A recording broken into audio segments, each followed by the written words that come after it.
pet industry and friends of women in the pet industry. I'm Paula. I am a pet industry coach.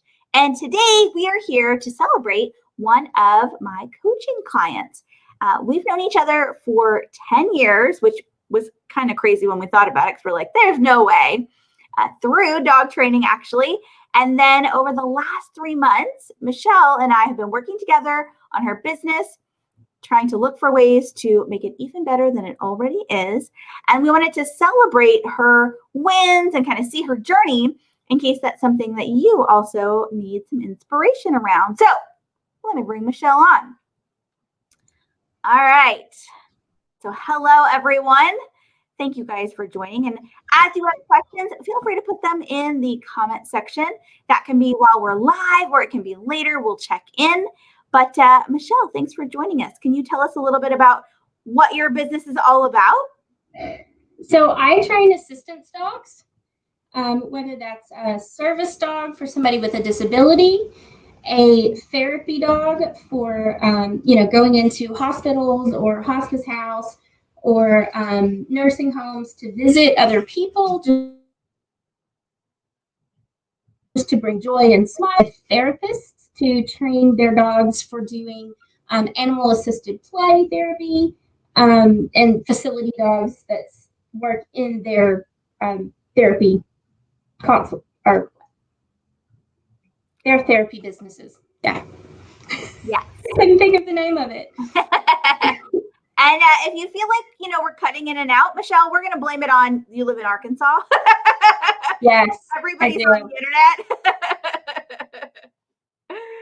So thanks for taking the time today to talk about, what you do and your journey so far in, us working together and just, celebrating where you are in business as a whole, because this is, business wasn't new for you, but tell us kind of 3 months ago and a little bit even beyond, what were some of your struggles or concerns that caused you to take that step to talk about potentially working together?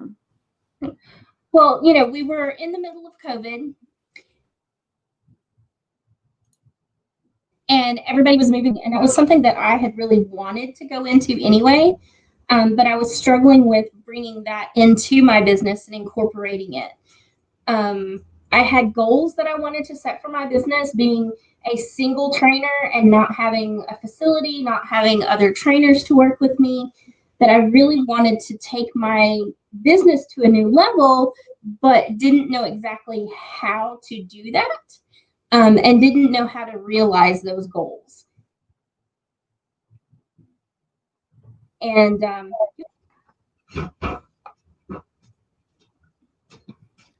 did we freeze? Yeah, we froze a little bit. It's okay. So you had some goals and there were things that you weren't really sure how to take the next steps. And I think one of the things I want to point out for a lot of people is, before the COVID shutdown, you were really rocking it out, but you were rocking it out in a sense that you were working a lot. Yeah, I was already burned. I was in retail training for like 8 years previous to opening my own business. So I was pretty burned out from that anyway. And then opening my own business and not knowing how to say no. You tend to take on more than you should. And then I'm a workaholic on top of that. So I really didn't know how to set those healthy boundaries and limits when I needed to. So the amount of compassion fatigue I had and the burnout, I was like at rock bottom already. And then, I was working, I had 50 dogs or 50 clients active before COVID. So how on earth I did that every week, I don't know. Yeah. And that's such, a common story is solopreneur trying to do it all. And, you're not just a single lady. You have kids, you have a young kid, you've got dogs, it's not, you've got a reptile, you have You've got a lot going on, friend. I know. And then I did homeschool on top of that. Wow. Yeah. Yeah. So, you look back and go, how in the world did I fit it all in? And now, we're going to talk about kind of what that looked like in the new year, right? In this new year, I'm so glad we get to kick this year off with this, celebration of where you've come from. How do you feel now after you've put in the work for the last 3 months of working together? What are you seeing in your business? What are you seeing in your life that you want to share? I feel amazing about where I've come to from where I was. So, like, I remember us talking before I started, and you said to me, think about where you would be 3 months from now. Could be 3 months from now if you waited to start. If you went ahead and started now, think about where you would be versus if you wait 3 months and then start. Because I had, courses that I was taking, and I was like, I don't know if I could do that on top of all of this and everything. And so I was really like, oh, I don't want to do too much, as if I don't do that every day anyway. But I'm really glad I did, because I don't even think I would have done as well in my course that I took for my service dog certification. I don't think I would have done as well in that had I not had you backing me on that, because you held me accountable for that too. Yes. Yes. You had big goals, and I think it's very responsible to say, do I have enough space? Do I have enough energy? Because my goal is never to force someone into, doing something they don't want to do. But when you really thought about it, you're like, well, I really want to be further. I really want to get this done. And you did it. You did really well in it as well. Yeah. And, it's when we talk about compassion fatigue and burnout, it's not necessarily like not having enough time to do something. It's not having the mental capacity to put into doing something else. Mm-hmm. And that's what I was afraid of. But you made it so much easier because you helped me figure out how to do it, because you showed me how to do the mind mapping and how to lay out my plan for what I wanted to do. And that made it so much easier for everything I wanted to do. And then, so I had like this whole brain full of ideas, and everything was just like floating around in my head. But you showed me how to get it out of my head and onto paper. So it was no longer just these ideas. I actually had the plan, so I could start from the beginning of it and work my way through and actually see it, be able to go, oh, look, I did this. Yeah. Instead of it without a plan, it's so hard. Mm-hmm. Right? Because like you said, everything was in your head. You have all these great ideas, but then it becomes overwhelming, and then they either get half done or not at all. Yeah. You have so much up there, and you're like, oh, where do I start? Yeah. And then we get into that shiny object syndrome. We're like, that sounds good. No, that sounds good. Yeah. So you mentioned mind mapping and some other things. Is there something specific you would say that was most helpful in working together? The accountability was the biggest one for me. Yep. And can you elaborate a little bit on like what that looked like for you? For me, it was like telling you what I wanted to do and what my goals were, and like you checking in with me and saying, like at the beginning of the week, like, hey, what are you working on this week? Hey, what did you get done?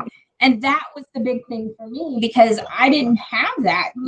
Being a single person or single trainer by myself working, I don't have anyone else to go, hey, did you get this done? Did you get that done? It's just like my to-do list sitting there. And if I don't check it off, well, I don't check it off. Right. But if I had it in my mind, like, I got to tell Paula that I didn't do it at the end.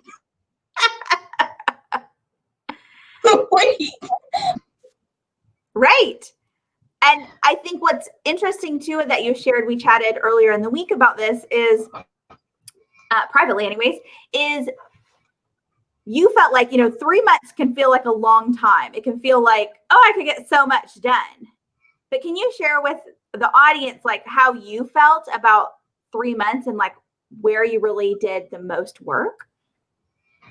For me, I did the most work in like the last month and a half.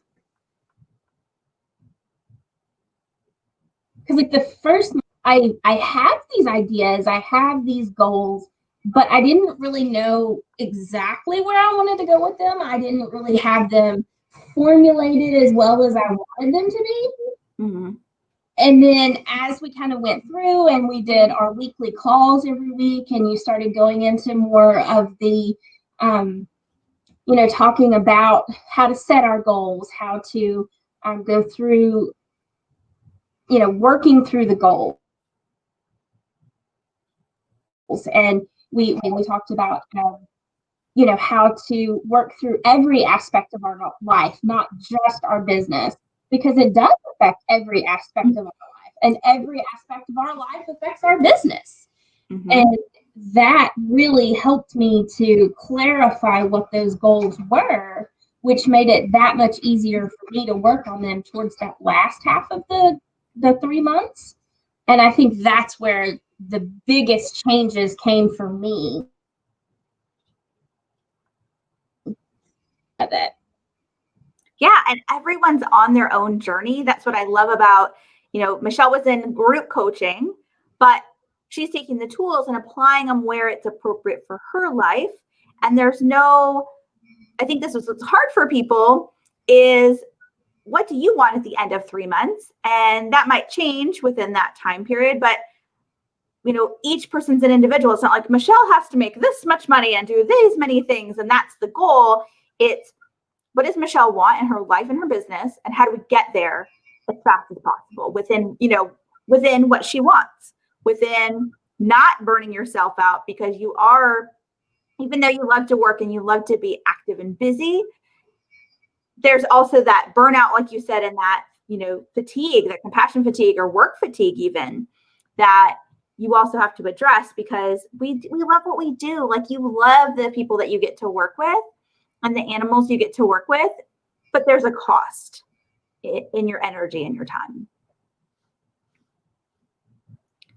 And Mm-hmm. Thinking about that, Michelle, do you feel like you could have done this on your own, the progress that you've made in the last 3 months? No. I mean, I could have made some progress towards my goals, but I don't think my goals would have been as clear as you helped me to make them had I tried to do it on my own. Yeah. And again, the accountability, that clarity, that it's just, sure, you could have done these things on your own. And I believe all of you out there can do tons of stuff on your own. Michelle already had. You had done so much, right? But having someone alongside of you can make it that much funner and, and easier along the way. And most of the time, you already have all of it in you. It's just validating and then moving forward, for sure.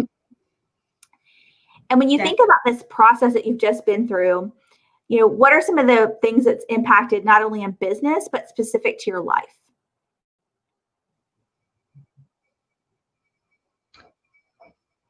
Okay, we broke up a little bit. How has it impacted not just your business, but your life? Oh, so I took into my life just not letting myself get as burnt out to everything. So in saying no to some things in business, now I have more time to spend in life. So I can spend more time with my sons and with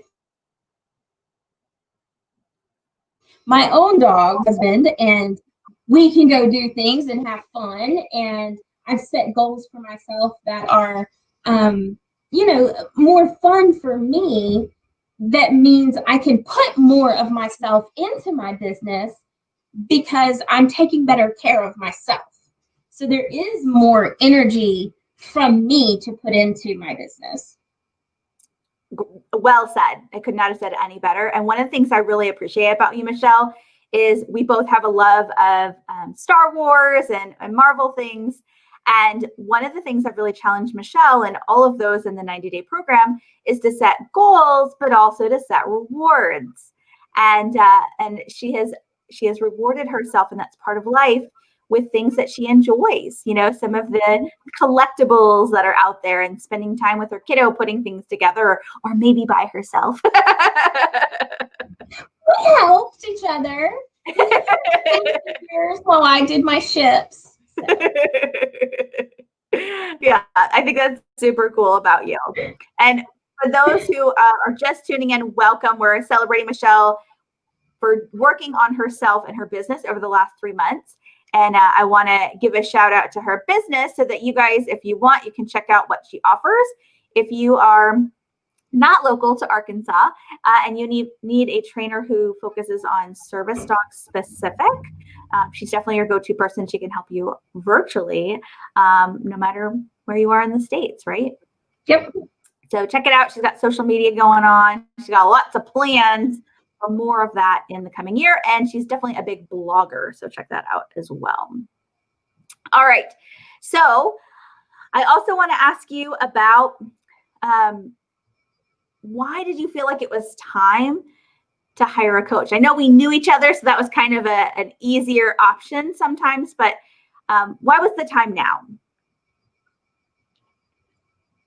I think because I knew that,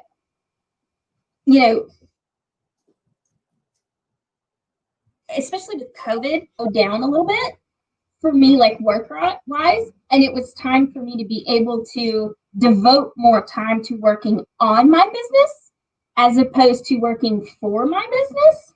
Mm-hmm. And that's what I really wanted to do. I had already started trying to do some of that back in the summer. So I was already in that mode, but I had spent several months like trying to do that. And I just felt like I was like spinning my wheels. I wasn't getting where progress I wanted to make. And then once I started working with you and started laying out more of like the plan of what I wanted to do, it was a lot easier for me to start making progress towards where I wanted to be. And now I have like this standard operating procedures laid out for my business. So when I do hire another trainer, when I do, it'll be a lot soon. Positive thinking. I'll already have everything laid out for that show, for that person. And, just changing my whole mindset, because I was definitely one of those people that I didn't recognize my own upper limit levels. And you helped me to see those and gave me those tools to put into my toolbox to be able to work through those limits to help myself further. Yes. And we all have those upper limit problems. If you guys haven't read, if I haven't said it enough, right? The Big Leap by Gay Hendricks. He talks about working in your zone of genius and also noticing your upper limit or your thermostat, setting that you can only have enough love, or you can only have enough money, or only enough success. And it's just not true, but it's something that is instilled in us early on in life. And then we can push past it when it comes up versus saying, oh, I guess that's all there is for me. There's so much more, Michelle and all of you deserve the best, and whatever you want, whatever that looks like for you. We have a couple of people just doing some like highs and some shout outs. Because I'm using StreamYard, it won't show your name. So you have to give StreamYard permission. Hopefully that shows up, and we'll see later who it is, but I can't see now. So congratulations, Michelle, for trusting yourself overall. And this is really about Michelle. Like, I'm just here to draw it out. I'm here to support. She did all the work. I just got to be along for the journey. But I couldn't have done it without you. Well, and we did it together, because if you didn't put in the work, just like with our dog training clients, right? We can tell them all the best things to do, all the, step by step. And as you and I have talked about, with some of your coaching clients there for service dog stuff and for therapy stuff, if you don't put in the work, it doesn't matter. It's kind of like, I remember growing up, my stepbrothers would tease me about getting those. You remember those videos, Michelle, those like 30-minute abs and like Yeah. I had those. I don't have 30-minute abs. My stepbrothers would tease me. I still remember it. He's like, "Oh, do you watch that while you're eating your ice cream?" And I was kind of like, "Yeah, I do." Right? So, you have to put in the work. So there's definitely two people involved in that. And someone asked about your information. It's streaming on the screen now if you can see it, but also I will update this post with all of her social media so that you guys can tune in and check out as she grows. I know she wants to do more video and more content for you all that are interested in service dog stuff. She is the go-to for that. So Michelle, before we wrap up, I'd love to know, is there anything else you want to share, or maybe specifically who might benefit from taking the next step in their journey? And your first step was just booking a call. We actually did yours a little different. We did mind mapping, which is one of my favorite things, but people can just book a call to get started. What are your last thoughts before we say goodbye? Let's see, if you are thinking that you want to go further in your business, not sure how, definitely get an appointment with Paula because she is the best at helping you go further in anything. And it's not just about business either, because like she says, she has a holistic approach and everything is interconnected. It's not just about life. It's not just about business. It's all together. It's all part of, the whole cycle. It's all of it. Exactly, because Michelle's a whole person. You're a whole person. So if something's not going well in your relationship or with your dogs, then it's not going to go well for you in business. And the 90-day program is great for someone like Michelle who's been in business but wanted to fine-tune things, or someone who is just starting out and wants to create a business. And my specialty is dog trainers, but really anyone in the pet industry would be someone I would enjoy helping. So definitely book a discovery call. It's free, and we can see where you are, get you some clarity, and then see if we are a good fit for each other. All right. Thank you so much, Michelle, for spending time with us. Congratulations on all you accomplished. And she's got some big goals for this year that we're in now. And we'll check in with her again, maybe in 6 months, and see where she is. So you guys can see what's up with Michelle. Maybe the dogs will be quieter then. They wait until the end. All right. Have a fabulous Friday, everyone. Bye.